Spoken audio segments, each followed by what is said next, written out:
guru-guru yang lain, para jemaah yang hadir. Ulun hanya ingin bertanya ya tentang masalah petinju lemau. Dan petinju lemau berubugan. Dan berhenti pun, dan beberapa yang apakah memang dasar dan dalil dalam agama dianjurkan atau memangnya ada kaum diri-diri dan memangnya ada dasar dan berhikmah menan mendang balu ya menan. Assalamualaikum warahmatullahi wabarakatuh. Waalaikumsalam warahmatullahi taala wabarakatuh.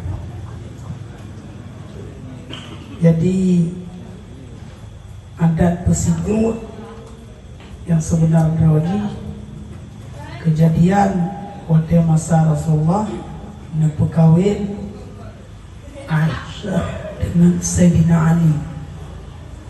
Nepekawin Fatimah dengan Sayyidina Ali. Yang dasar nepesijut. Teman jamun hana berapa deh? Yang na iya neredah iya bapa neplelang rum Sayyidina Ali. Yang dasar.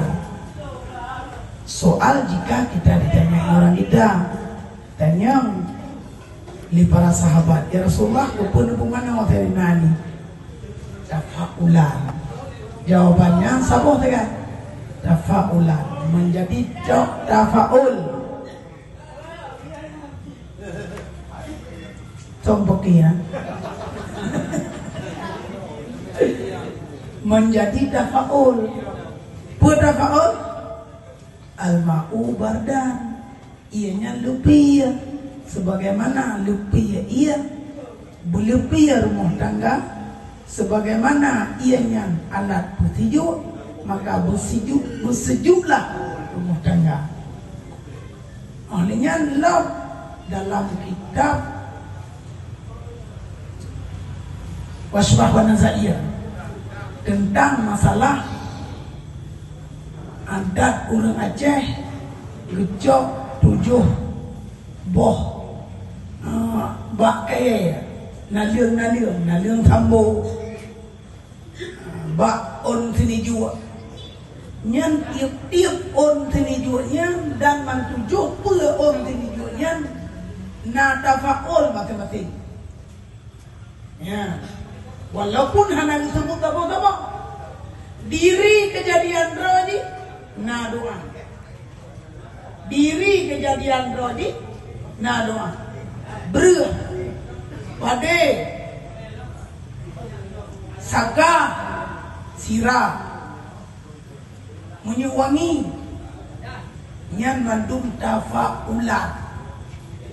Dalil yang terjadi waktu nakubul ya Rasulullah ba Fatimah waktu mengkawin dengan Sayyidina Ali sama dengan dalil tentang masalah buat Nabi jid ke hadis, kalam Nabi hadis, buat Nabi hadis, nubuat sahabat Nabi nak akui jid ke hadis.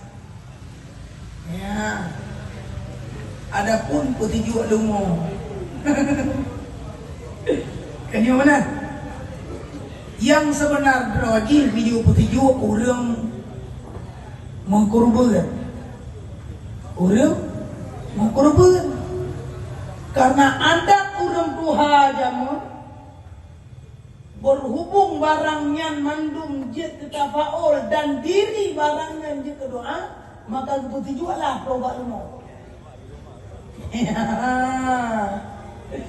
Setiap barang-barang yaitu bir daripada benda tersebut yang mengucapkan tasbih dan mereka itu menjadi saksi dan perkalam perkataan masing-masing.